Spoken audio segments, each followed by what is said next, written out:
Amém. Glória a Deus. Eu estava, movido por esse grande desafio, eu estava pensando sobre o que pregar, Orei ao Senhor, como de praxe, e Deus me revelou uma palavra que há muito tempo eu já havia recebido um convite de pregar ela e não havia desenvolvido nada, mas eu já havia lido alguns livros, havia estudado alguma parte, e por fim o que complementou essa palavra foi justamente essa série de palavras que o apóstolo está ministrando, E uma delas fala inclusive sobre o texto-chave da minha palavra, que diz lá em Mateus 5,4, bem-aventurados os que choram, porque eles serão consolados. Bem-aventurados os que choram, porque eles serão consolados. Ao contrário do que possa pensar, nós não vamos falar dos que choram necessariamente, porque a partir do momento que nós tivemos esse estudo, eu compreendi esse texto melhor. E não é bem o que eu pensava, Quando minha mãe lia, e ela lia muito esse texto para mim, quando ela lia esse texto, eu achava que eram as pessoas que estavam sofrendo por qualquer motivo. Os que choram, Seja porque perdeu alguém, seja porque teve um prejuízo, seja porque se machucou, seja porque tem alguma doença. Tem vários motivos pelos quais as pessoas choram. E eu pensava que Deus consolava essas pessoas, E isso, de fato, alegrava o meu coração. Eu digo, não, poxa, quando eu estiver nesse momento, Deus vai me consolar. Mas depois que eu aprendi, depois que nós meditamos sobre esse texto, eu entendi o seu significado. A palavra que eu quero trazer aos irmãos hoje é uma palavra temática e fala sobre orgulho. O tema, o título da palavra é A Prisão do Orgulho. Repita comigo, a prisão do orgulho. O orgulho é um termo pejorativo quando se refere a um sentimento excessivo de contentamento que uma pessoa tem a respeito de si mesma, de acordo com suas características, qualificações e etc. O que é que isso significa? Significa que ao longo do tempo nós desenvolvemos nossas qualidades, não é? Ninguém fica parado. Nós desenvolvemos nossas qualidades, nós desenvolvemos os nossos dons, nos desenvolvemos na área financeira, e tudo isso amplia essas capacidades, naturais. No entanto, o orgulho é você depender e acreditar mais em você, nas suas próprias capacidades, do que em outra coisa. Inclusive, mais do que no próprio Deus. Também se torna pejorativo quando esse excesso impede que pessoas reconheçam seus próprios erros e consigam pedir ou aceitar ajuda. Alguém já se reconheceu aí? Também se torna pejorativo quando esse excesso de confiança, essa persona que você criou diante da sociedade, diante da sua família, diante das pessoas que estão próximas a você, quando você constrói esse personagem de maneira tal que você busca sempre salientar as suas qualidades, aquilo que você tem, aquilo que você pode, aquilo que você fez, É muito difícil para você se tornar uma pessoa humilde. Por quê? Porque nós somos servos. A humildade, como o próprio apóstolo falou, está na condição de se esvaziar justamente desse tipo de sentimento, do orgulho, da vaidade, da soberba, e buscar fazer o que Jesus fez, que é servir as pessoas. Não é não é se subjugar, mas se colocar à disposição de maneira humilde, um coração humilde. E a pessoa que é orgulhosa, ela tem esse impedimento. Uma pessoa orgulhosa mostra altivez, soberba, vaidade, arrogância.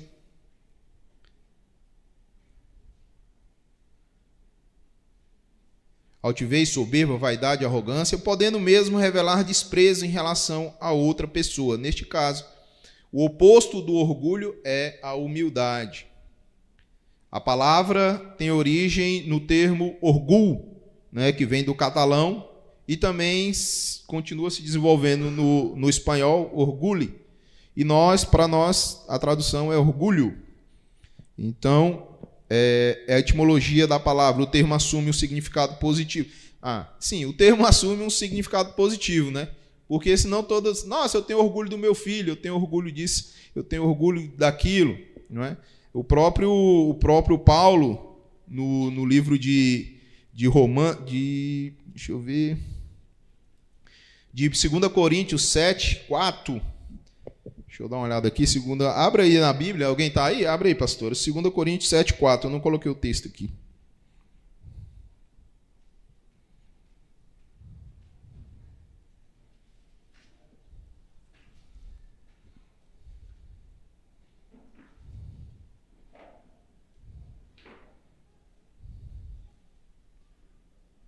Pode ler. Tenho muita confiança em vocês e me orgulho de vocês. No meio de todas as nossas aflições, eu continuo muito animado e cheio de alegria. Então nós vemos aí, né, o apóstolo Paulo declarando o orgulho que ele sentia por aqueles irmãos. Então o orgulho ele também tem um caráter positivo, ele tem um caráter negativo e tem um caráter positivo. Esse caráter negativo que se baseia na soberba, na altivez, na arrogância, né, na percepção equivocada e excessiva que você tem de você mesmo, isso Deus não aceita. Isso Deus rejeita, Deus vai contra.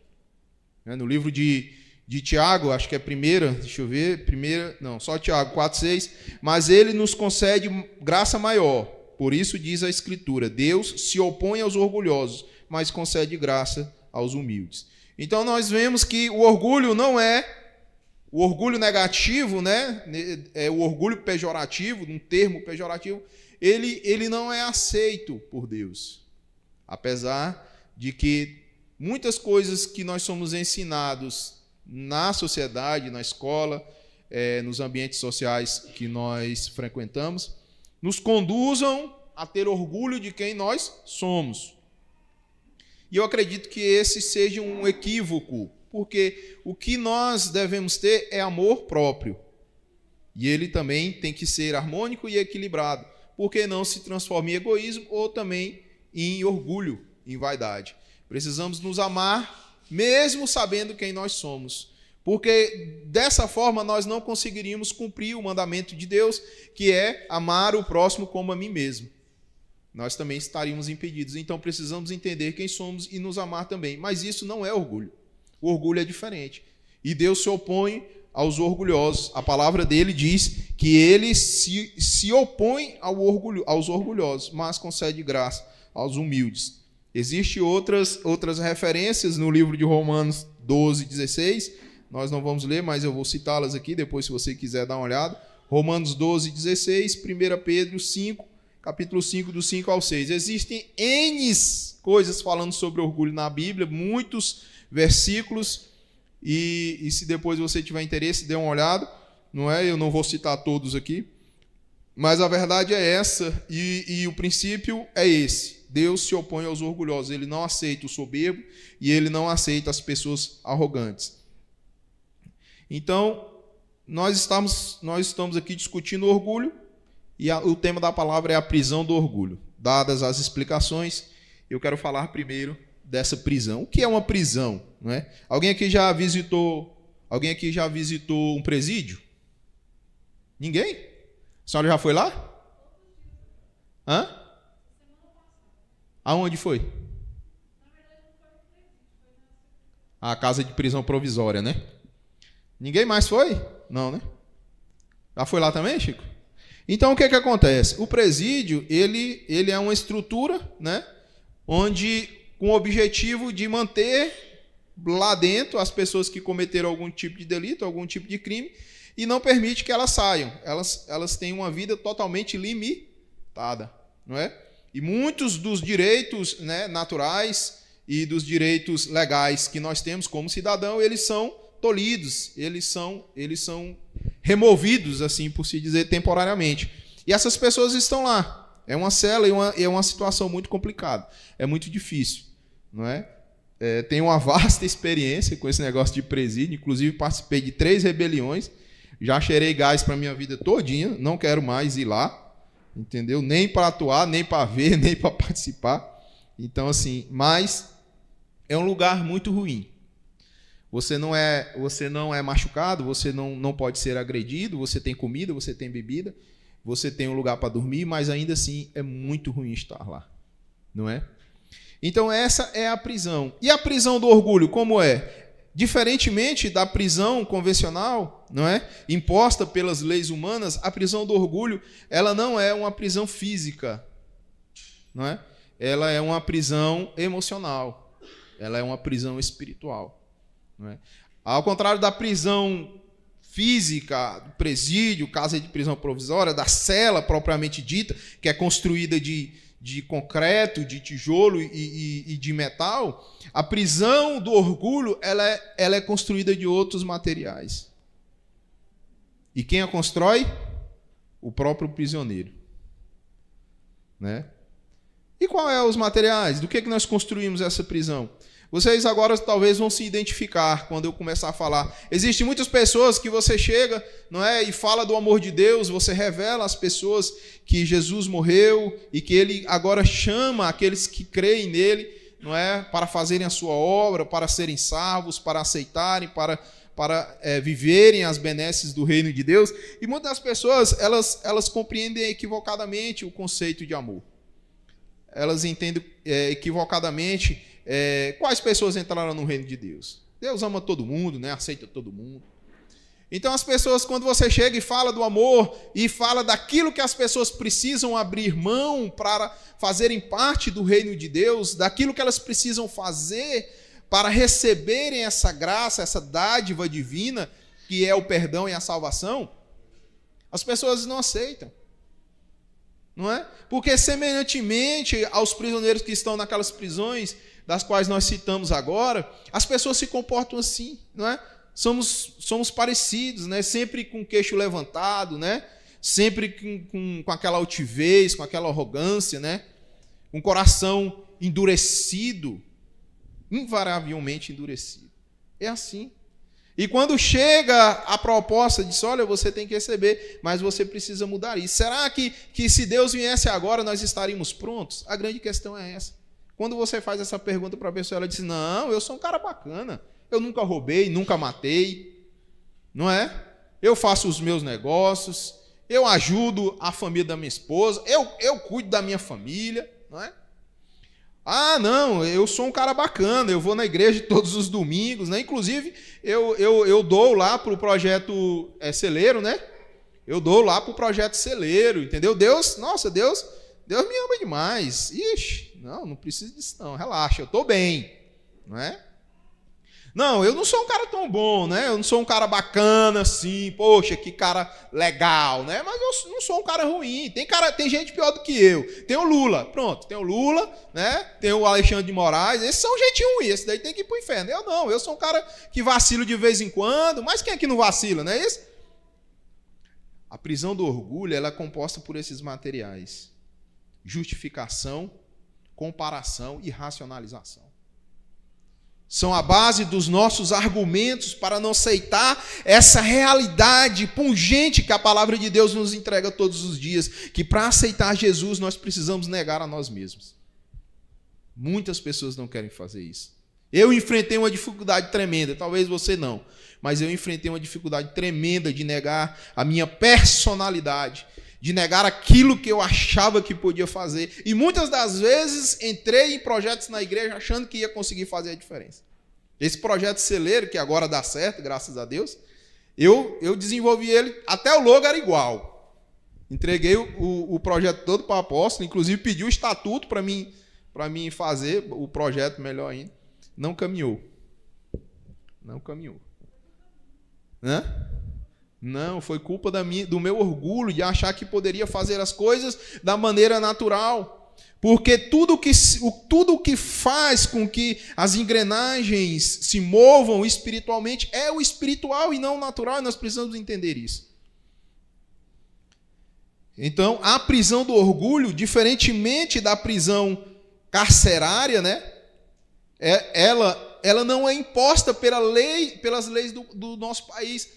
mas ela é imposta por nós mesmos. Nós construímos essa prisão, nós entramos dentro dela, nós trancamos a prisão e colocamos a chave no bolso. A chave continua com você. Olha só que interessante, né? Porque se você tivesse trancado, jogado a chave fora, é uma grande dificuldade, né? Você não teria como abrir. Mas a chave continua guardada, está ao seu alcance todos os dias, em todos os momentos da sua vida. Você só precisa ter coragem de colocar a sua mão no bolso, pegar a chave, destrancar a fechadura e sair. Mas nós não fazemos. Vocês que levam a palavra e muitas das vezes se encontram em uma situação de confronto, falando para a pessoa, pessoas como eu disse aqui, esses prisioneiros, né? Às vezes um empresário que está ali fracassando no projeto empresarial dele, mas ainda não dá o braço a torcer, né? Porque atingiu um status social e agora está muito difícil para ele falar para as pessoas que ele fracassou. Não é? Você encontra aí alcoólatras como eu era alcoólatra, não é? É difícil você chegar para uma pessoa e dizer assim, olha, pare de beber, está acabando com a sua vida. Não, eu não sou alcoólatra, não, eu bebo socialmente, isso não me atrapalha. Faz parte, né? Ted Roosevelt disse um dia que um homem que não bebe não tem virtudes. Um dia eu li isso no artigo, eu lia muito, agora não leio, mas eu lia muito. E um dia eu encontrei essa frase, eu digo, olha, um homem que não, né? Racionalização, argumentação. Né? Uma pessoa que está vindo à igreja e que todos os dias o pobre do pastor, da pastora, do líder, do diácono, até só falta a jumenta falar para ele, meu filho, perdoa, porque se você não perdoar, você não vai para o reino de Deus, porque uma das condições para você ser perdoado por Deus é você perdoar as pessoas. Você perdoa? Faça essa reflexão. Então, muitas das vezes, para nós encontrarmos esses prisioneiros do orgulho, nós não precisamos caminhar, nós não precisamos ir aos presídios, basta que nós olhemos no próprio espelho e nós vamos ver pessoas presas pelo orgulho.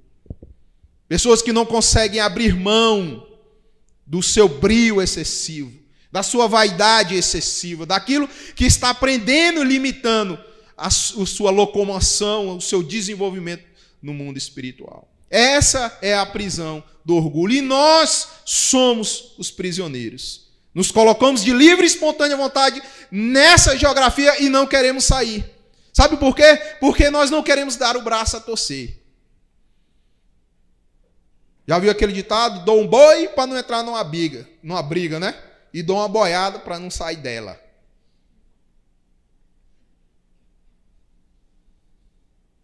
Meu irmão, mas que ditado mais idiota. Eu não dou um boi para entrar na briga, se me pagar eu não quero entrar. E olha que eu sou sanguíneo, é? Sanguíneo, né? Fico muito... Hã? Sanguíneo, colérico, psicologicamente abalado. Então, mas até uma pessoa como eu, até uma pessoa como você, sabe o quanto a paz é importante. A paz de espírito. E eu quero te dizer, enquanto você estiver dentro dessa prisão, você não vai encontrar essa paz. A prisão do orgulho está cheia de homens e mulheres autossuficientes, determinados a se realizarem por sua própria força. Não importa o que eles façam, a quem façam ou a que fim cheguem, a única preocupação é dizer, agir à minha própria maneira.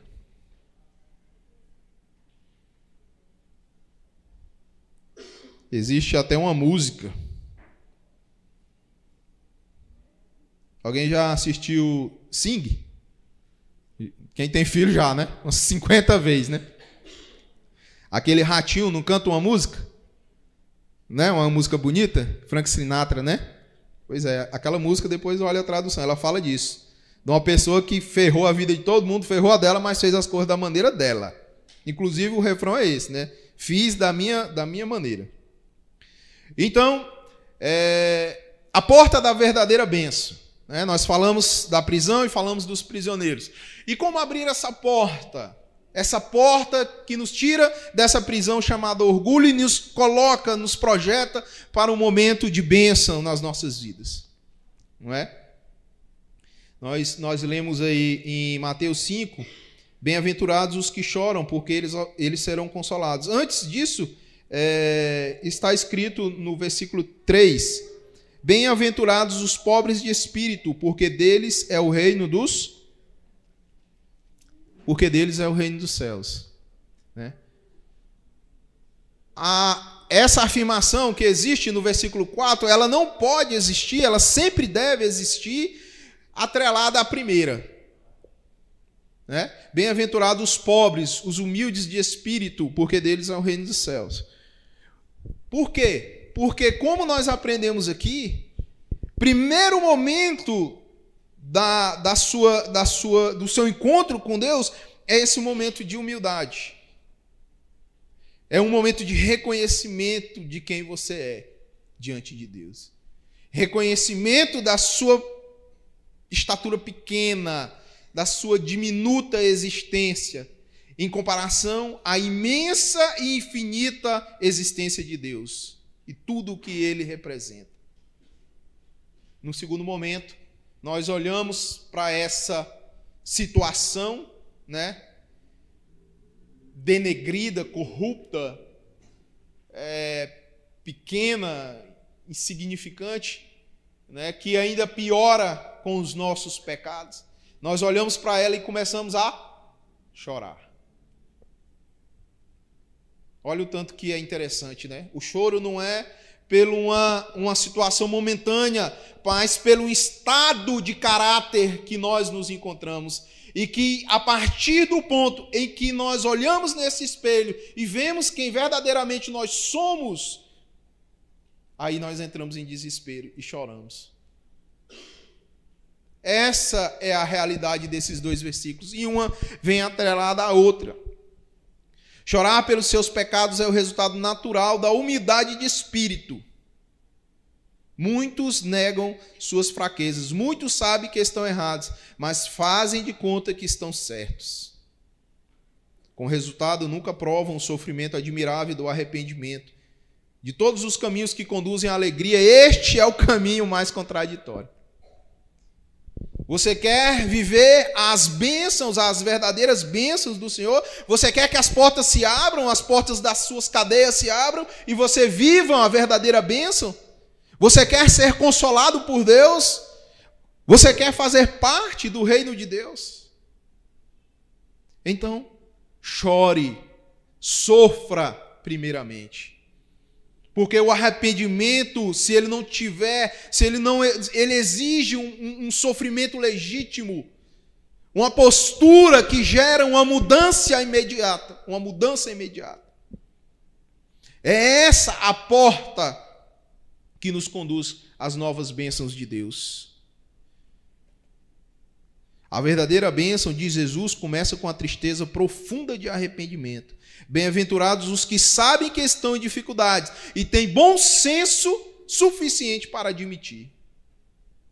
Às vezes, nós estamos em dificuldade e nós não queremos admitir isso. Inclusive, isso é comum, acontece no meio dos líderes da igreja. Às vezes, a pessoa se levanta e o ministério dela prospera de tal maneira, não é, que ele começa a ser referência. Isso é um risco que qualquer um de nós corre, de sermos referência, seja na igreja, para muitas famílias, ou seja para uma família menor, seja dentro do seu ambiente. Não, aquele cara ali, poxa, o cara é próspero. Pastor Geraldo, mas pastora Cristina, só bate de SW4. Se um dia chegasse de Fusca ou de Uno aqui, eu não sei vocês, mas eu ia querer saber da fofoca. O que aconteceu? O que aconteceu com o pastor Geraldo? Não, meu irmão, quebrei. Minha mão machucou, eu não consigo mais consertar a cara das pessoas. E aí deu ruim, não estou dando conta mais. muitas pessoas não admitiriam isso. Mentiriam, buscariam empréstimo dos bancos, até roubariam, até trapaceariam, até fariam coisas erradas. Por quê? Porque, como nós vimos, o orgulhoso, ele não se importa com as outras pessoas. Ele se importa com ele mesmo. Ele não se importa com o que vai acontecer com as outras pessoas, nem o fim em que ele vai chegar. Ele se importa em manter as aparências, porque para ele é melhor manter as aparências do que pedir ajuda. Nem que isso custe a vida dele. Muitos estão sofrendo. Eu vi um filme um dia desse, muito tranquilo o filme, e transmite uma realidade muito importante. Uma empresa quebrou e vários empresários, vários executivos ficaram sem emprego de uma hora para outra. E aí o filme mostra como isso afetou cada um deles. E todos eles passaram pela mesma dificuldade. Como manter as aparências? O que mais prosperou foi aquele que aceitou a dificuldade e foi trabalhar de carpinteiro junto com um cunhado que ele odiava, mas foi a pessoa que ajudou ele. E ele foi o que conseguiu desenvolver essa estabilidade dentro da sua família, mesmo com a diminuição da renda. Os outros se suicidaram, fracassaram, largaram as esposas, fugiram, não souberam lidar com essa situação. Então, alegria através do choro, liberdade pela submissão, livramento pela confissão. Isso é a realidade, irmãos, da palavra de Deus. A linda e maravilhosa e também contraditória quando olhamos com os olhos naturais, não é isso? Se nós olharmos a Bíblia, a palavra de Deus com os olhos naturais, nós vamos olhar para as pessoas que praticam e dizer, vocês são loucos. Não é? Vocês são loucos, vocês estão fazendo tudo ao contrário. Mas é dessa maneira que Deus quer que nós sejamos loucos, porque a loucura para Deus é a sabedoria. É quem encontrou essa sabedoria. Livramento pela confissão. Quem é advogado aqui? Tem alguém advogado? Nunca um advogado vai chegar no preço e dizer, olha, tu confessa e tu vai conseguir sair, beleza? No mínimo você vai conseguir uma redução de pena, mas a condenação é imediata. Mas a palavra de Deus diz que é o livramento pela confissão. Eu vou apresentar um modelo para vocês e quando eu começar a falar dele, vocês vão entender. Quero falar do apóstolo Pedro, o choro de Pedro. Todas as vezes que falamos do apóstolo Pedro, nós pensamos num homem forte, né? Da mesma, não é porque eu sou assim, mas eu sempre vejo ele assim também, um cara meio sanguíneo, né? Um cara que fala muito, que é apto a liderar, né? Que sempre dá a sua opinião e que tem essa personalidade muito forte, né? Nós sabemos que Pedro ele era um pescador, né? E essa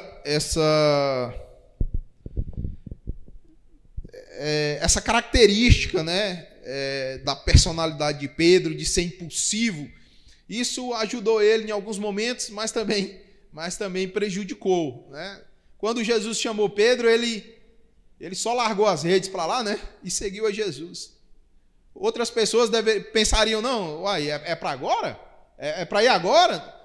Moço, bora, me segue. Não, moço, eu tenho que falar com meu pai, eu tenho que falar com minha esposa, eu não tenho dinheiro para isso, eu tenho que pagar minhas contas. Pedro não, Pedro largou tudo e de pronto seguiu Jesus. No entanto, essa característica dele também prejudicou ele em alguns momentos. Ele era um homem do mar, e eu vou falar aqui de uma passagem que está...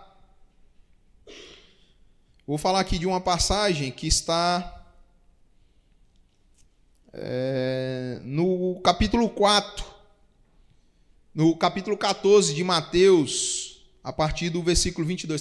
Tem como colocar aí, Felipe, para nós? No telão? Não sei se está funcionando, tá? No capítulo 14 do Evangelho de Mateus, a partir do versículo 22 ao 33. Botou aí?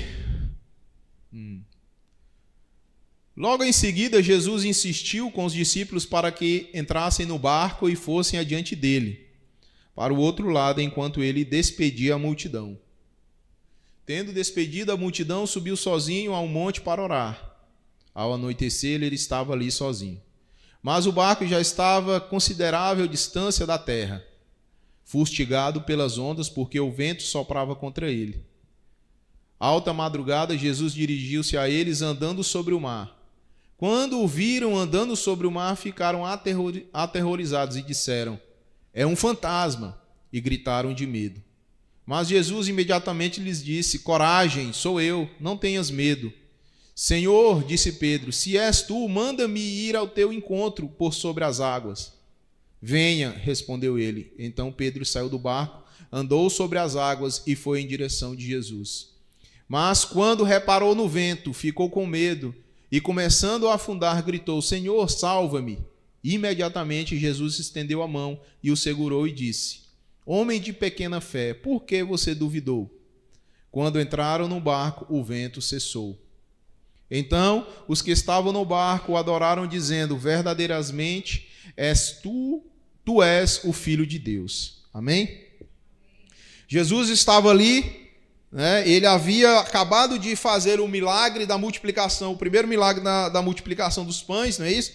Ele estava ali, tinha acabado de saber da morte, da decapitação de João Batista, estava muito triste. E aí pegou ali os seus discípulos, né, e disse: não, vamos para algum lugar, vamos de barco. E os discípulos logo obedeceram Jesus, e ele estava deslocando. A multidão, sabendo que Jesus estava naquela região, seguiu eles a pé. Muita gente. E ele chegou ali, ele se compadeceu daquelas pessoas e pregou e curou seus enfermos, né, e curou todos. Já estava no final do dia, e aí os discípulos chegaram: Senhor, despede essas pessoas para ir embora, porque já está tarde, nós não temos o que dar de comer para elas. Então todos vocês sabem o que aconteceu, né? Existia ali um rapaz com 5 pãezinhos e 2 peixes, e aí Jesus deu graças por aquele alimento e multiplicou, e todas as pessoas comeram e sobejaram 12 cestos de pães, e a palavra diz que milhares, 5.000 pessoas comeram, homens e mulheres. Então Jesus acabara de fazer aquele milagre, não é isso? Então ele pediu para os seus discípulos: olha, agora vocês vão, né, para o outro lado de barco, eu vou ficar aqui, vou me despedir da multidão, vou orar um pouco, depois vocês vêm aqui me pegar, né? Então Jesus estava ali e já havia orado bastante, já era muito tarde. A 4ª vigília da noite é por volta das... Eu tive que estudar isso também, que eu digo: poxa, 4ª vigília da noite. Eu entendo de vigília militar, e realmente é baseado nela, né? São 4 turnos de 3 horas. Né? Então começa às 6 horas da tarde, então 6, 7, 8, 9 a primeira, 10, 11, 12 a segunda, 1, 2, 3 a terceira, e de 3 a 6 a 4ª vigília. Então já era de madrugada quase, né? Podia estar ali em torno de 3 horas da manhã até as 6 horas da manhã, né? Então era um momentozinho triste, né? E os discípulos estavam ali naquela situação. E o vento fustigava o barco porque eles estavam contra o vento. Então ali com certeza havia ondas muito grandes, né? E aquilo batia no barco, e eles estavam indo de contra essas ondas, né? E o vento soprava, e nós já existe outra história que conta como isso acontecia, né? E os discípulos tiveram que acordar Jesus: Jesus, nós vamos morrer, ajuda. E aí Jesus levanta, né? E acalma o mar, acalma os ventos. Então era uma circunstância muito parecida, e eles estavam numa situação ruim. E sem contar que eram aí por volta das 3 horas da manhã, a água devia estar gelada, não é? É uma região meio que desértica, então aquilo ali devia estar muito frio. E os discípulos estavam naquela situação muito difícil, não é? Vindo pegar o seu mestre. Jesus, vendo aquilo, caminhou por sobre as águas em direção a ele. Muitos textos liberalistas querem dizer que Jesus caminhou na parte mais rasa e existiam pedras e tudo mais. Senhores, o lago da Galileia, o lago de Genezaré, ele é um lago muito grande. Tem 21 quilômetros de comprimento e 13 quilômetros de largura. A profundidade média do lago é de 13 metros. Não, de 25 metros de profundidade. Em alguns pontos dá 43. Quer dizer, ele é bem fundo, né? Então não existiam partes rasas de você ir até onde um barco estava. Mesmo porque se esse barco tivesse contato com a água, encalha. Não encalha, pastor? Aquela voadeirinha leve, feita de alumínio, às vezes você não pode botar ela no banco de água, né? Aquela banco de areia que ela dá problema. Imagine um barco feito de madeira com no mínimo 12 homens dentro. Era um barco grande. Ele nunca chegaria a um ponto de que você conseguisse andar até chegar nele. No mínimo você chegaria com ele, com a água até aqui. Quem entende um pouco de pesca sabe. Então isso não aconteceu. O que aconteceu foi que Jesus, vendo os seus discípulos naquela situação, caminhou por sobre as águas e chegou próximo deles. E Pedro, né, como era o para frente, né, mais para frente que para-choque Toyota, ele chegou e disse: Jesus, não é o fantasma. O povo gritou, né, e aí Jesus: calma, sou eu, irmão, relaxa, não é fantasma não. E Pedro: se é o senhor, então deixa eu ir aí até onde o senhor está, e tudo mais. Nesse momento, nós podemos até pensar assim: poxa, Pedro viu Jesus lá, né? E queria uma certeza do poder de Jesus, né? Queria ali uma constatação, né, do poder, se aquilo ali não era algum tipo de truque, ou se era alguma situação que ele ali não compreendia, ou se verdadeiramente era o poder divino, né, agindo naquela circunstância.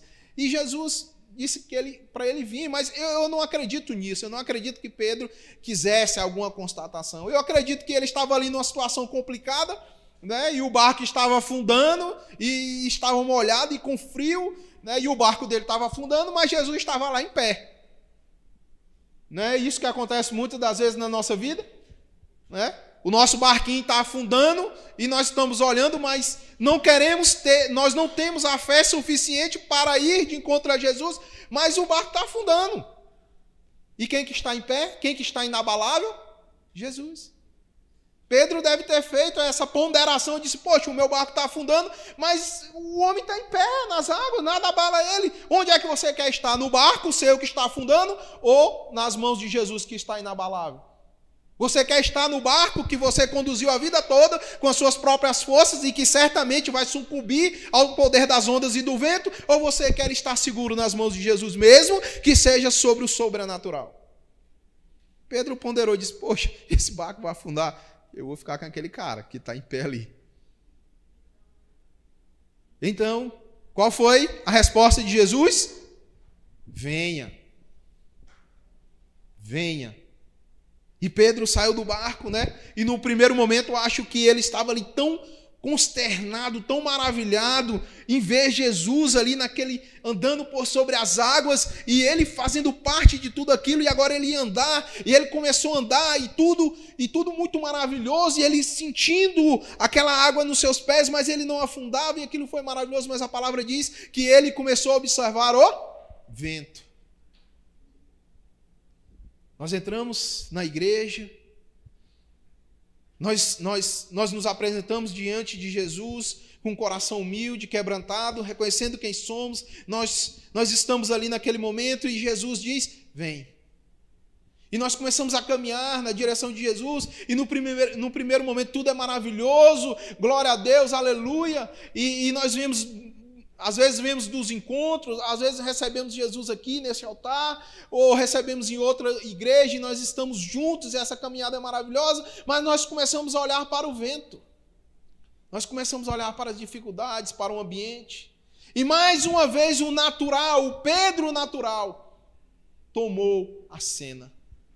O espiritual, aquele homem que há poucos minutos estava ali vivendo um milagre tremendo, permitiu que o natural tomasse o lugar no protagonismo daquela situação. E aconteceu que ele começou a afundar. Nós estamos falando de orgulho, e para onde esse orgulho tem nos arrastado? Para prisões, onde nós não conseguimos sair, não porque ela esteja presa, nós estejamos presos por outras pessoas, mas estamos presos por nós mesmos. E não queremos abrir mão, não queremos reconhecer quem nós somos. Os pecadores miseráveis que não merecem a graça de Deus. Nós somos esse tipo de gente, corruptíveis, que roubam, que matam, que destroem, que corrompem outras pessoas. Esses somos nós. Nós criamos sofismas com o auxílio do diabo em nossas mentes, e nós queremos acreditar nisso, e caminhamos querendo acreditar nisso. E mesmo quando o nosso barco está afundando, mesmo quando o vento das circunstâncias estão batendo, nós não queremos abrir mão. Nós queremos permanecer porque achamos que estamos certos. E achamos que vamos conseguir resolver, e não vamos resolver. E Jesus está lá, em pé, dizendo: vem. E nós começamos a caminhar. Realmente esse negócio vai afundar, eu não quero mais isso, e nós começamos a caminhar. Então, dado o momento, nós olhamos para as circunstâncias, isso acontece com todos nós. E nós começamos a afundar. Estamos aqui, sentados nos bancos, estamos ouvindo a palavra de Deus, e isso não está fazendo diferença. E nós começamos a afundar. O pastor começa a afundar, o levita erra o caminho e trilha outro caminho diferente, o diácono, nós começamos a afundar. Então, qual reação, qual atitude nós devemos ter neste momento? Quando nós começamos a afundar, quando o nosso barco começa a afundar, quando o projeto que nós achávamos que ia dar certo, quando o casamento que nós achávamos que ia abrir as portas da bênção, ia ser tudo maravilhoso, quando aquela empresa que nós abrimos, agora sim eu vou prosperar, quando tudo isso fracassa, qual é a nossa atitude? Qual é a atitude que nós devemos ter? Quando o vento começa a soprar, bater, a mesma atitude que Pedro teve. Senhor, me socorre. Tem um versículo aí? Bota aí, Felipe, se puder.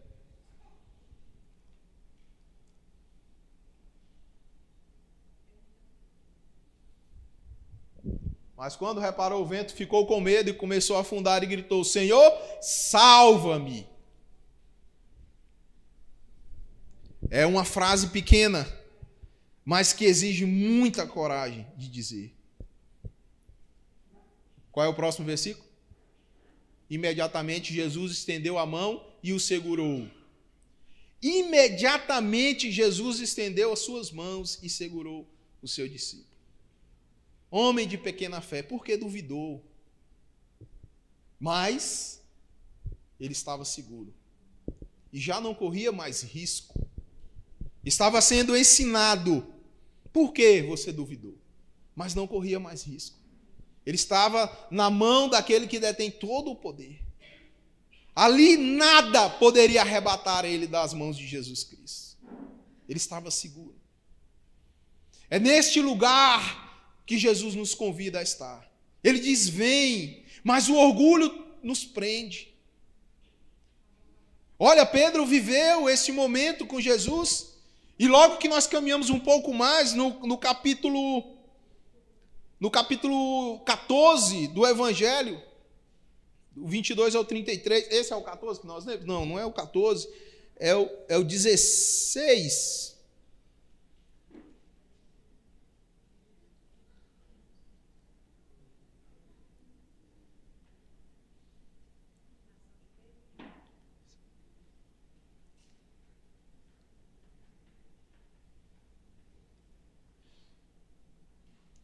Capítulo 16, do 13 ao 25. Bota aí para nós. Ainda no Novo Testamento, nós vemos, né, no capítulo 16, um pouco mais para frente. Jesus estava ali, não é? Jesus estava ali falando com os seus discípulos. Chegando Jesus à região de Cesareia de Filipe, perguntou aos seus discípulos: quem os outros dizem que o Filho do Homem é?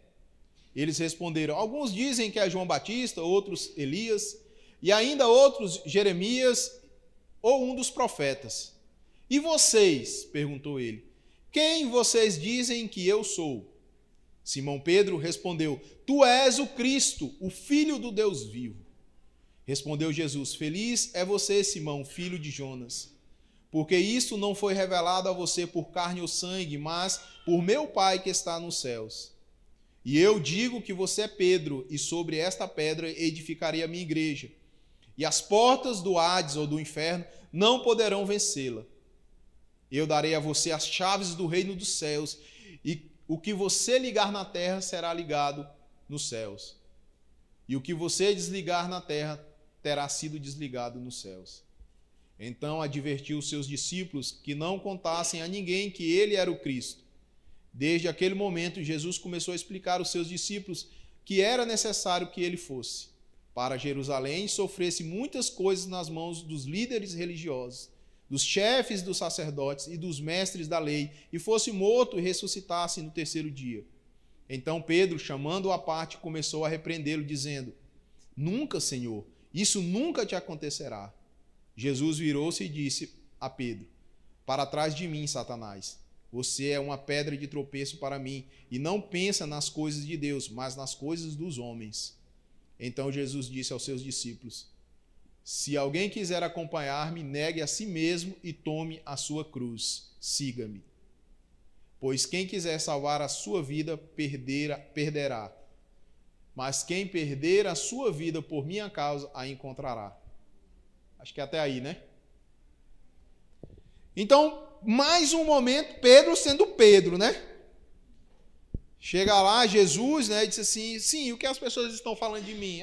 Que você é Elias, que você é o profeta, né, que você é João Batista reencarnado e tudo mais. E ele perguntou: e vocês? O que vocês têm dito?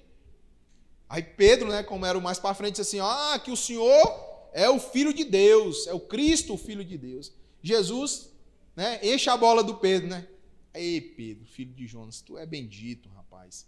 Você é pedra, e sobre essa pedra eu vou edificar a minha igreja, vou te dar a chave do céu, e tudo que você ligar nessa terra será ligado no céu, tudo que você desligar será desligado no céu. Pedro, será assim? Se inchou nessa hora? Pedro, né? Poxa, eu vou ser o cara, né? Jesus, Filho de Deus falando uma coisa dessa, pronto. Eu sou o melhor dos melhores. Eu sou o campeão mesmo. Não tem para ninguém. Eu sou o cara. E aí Jesus começa a falar que ele vai ser morto e que é necessário que ele pereça na mão dos líderes religiosos para que se cumprisse a escritura e tudo mais. Aí Pedro, cheio de si, né, chama Jesus para o lado, né?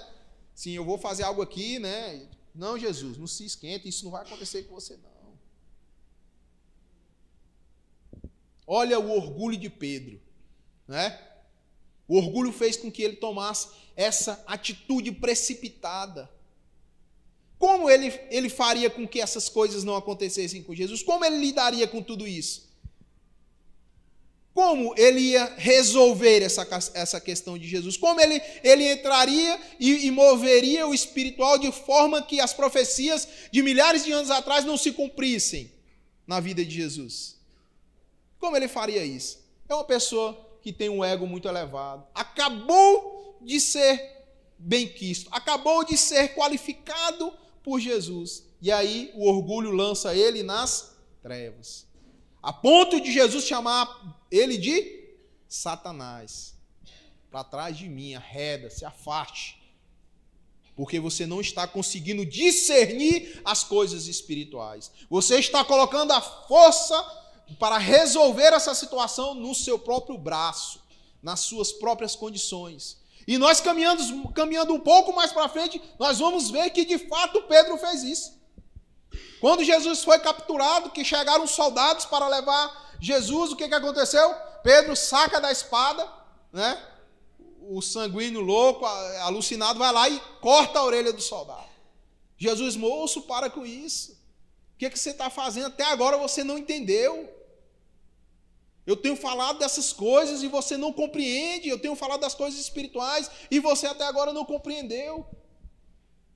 No momento em que ele estava lá divertindo os seus discípulos das coisas que iriam acontecer, antes desse versículo, ele fala com os seus discípulos o que vai acontecer e Pedro salta lá longe. Não é? Não, isso não vai acontecer. É muito orgulho. É muito orgulho. Jesus ainda fala para ele: cara, para com isso, você vai me negar 3 vezes antes que o galo cante. Olhe para você, você não está reconhecendo quem você é. Você está se superestimando, você está colocando você num patamar muito alto. Você ainda não está preparado para ser o homem que eu espero que você seja. O meu treinamento, a minha forja com você ainda não acabou. Você ainda vai passar por muitos problemas, você ainda vai ver quem verdadeiramente você é, para assim eu abrir a porta de um novo tempo sobre a sua vida. E ele não compreendia. Eu prefiro morrer, mas eu não abro mão. Isso não vai acontecer. E de fato aconteceu. Quando Jesus foi preso, as pessoas disseram, aquele lá é um deles. Primeira vez, Pedro negou. A segunda vez, Pedro negou. Na terceira, ele jurou por Deus, que queria que Deus o amaldiçoasse se ele fazia parte dos discípulos de Jesus. Então o galo cantou. E o que aconteceu? Pedro chorou amargamente. Pedro chorou amargamente.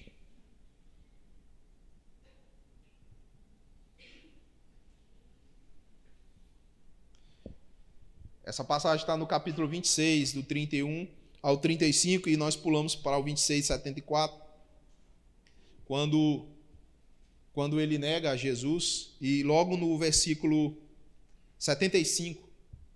Tem aí? 26, 75. Bota aí, Felipe, para nós. Mateus 26, 75.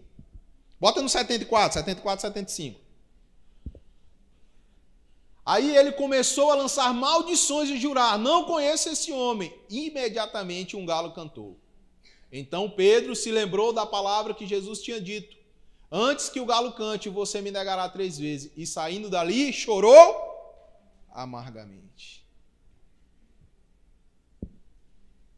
Nesse momento em que Pedro chora amargamente, ele olha para si mesmo e reconhece quem ele de fato é. Que ele não era o homem tão forte como ele imaginava. Que ele não estava com essa bola toda. Que ele não tinha todo esse poder. Que diante da circunstância, ao invés de ser corajoso como ele achava que ele era, ele se acovardou. Não é culpa de Pedro. Jesus não esperava mais dele do que isso. Inclusive, já havia dito o que ele faria. Jesus não esperava que ele fosse esse homem. Ele jamais esperou de mim e você algo tão surpreendente. Sabe por quê? Porque Jesus sabe quem nós somos. A pessoa que não conhece a si mesmo somos nós. E às vezes por causa do nosso orgulho. Pedro sabia disso quando ele olhou para ele, que ele fez essa autoanálise. Nossa, ele chorou amargamente. E mais uma vez, ele teve a atitude certa. Porque aí estava concluído o treinamento de Deus sobre a vida de Pedro. Ali ele começou a ser o líder que Deus esperava que ele fosse.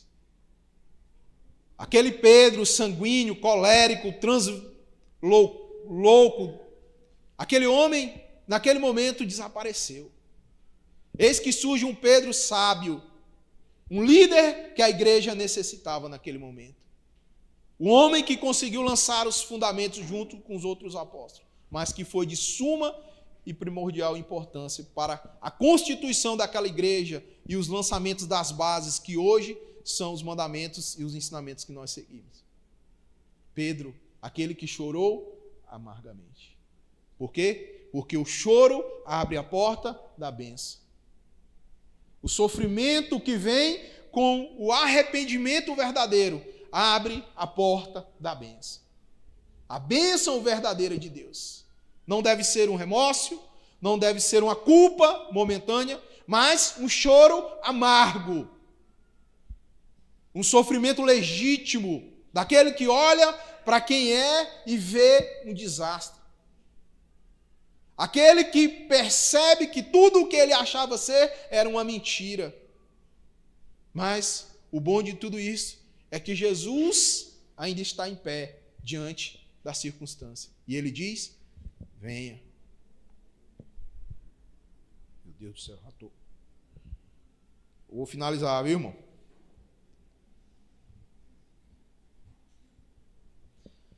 Se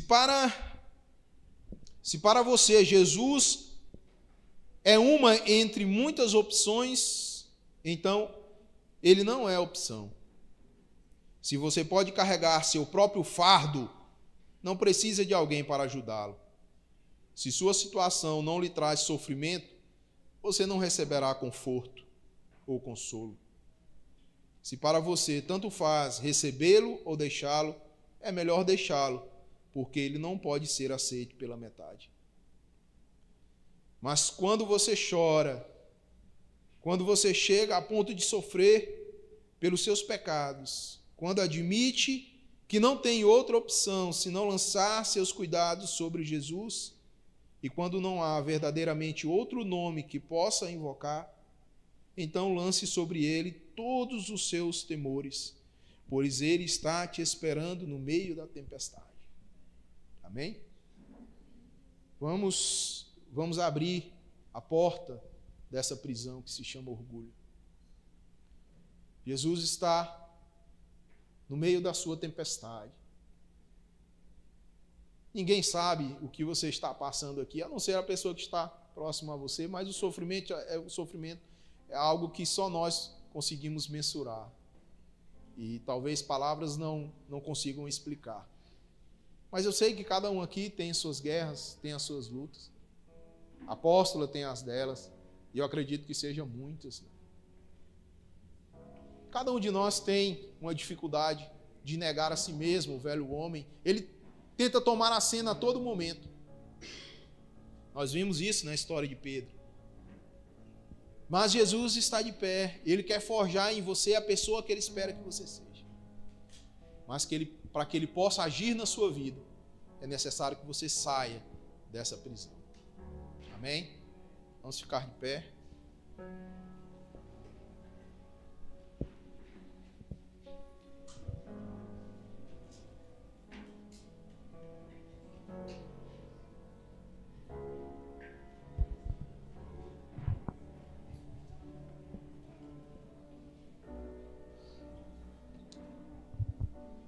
Aleluia.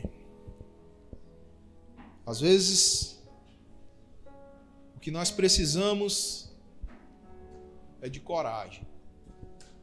Às vezes, o que nós precisamos é abrir o nosso coração para a verdade.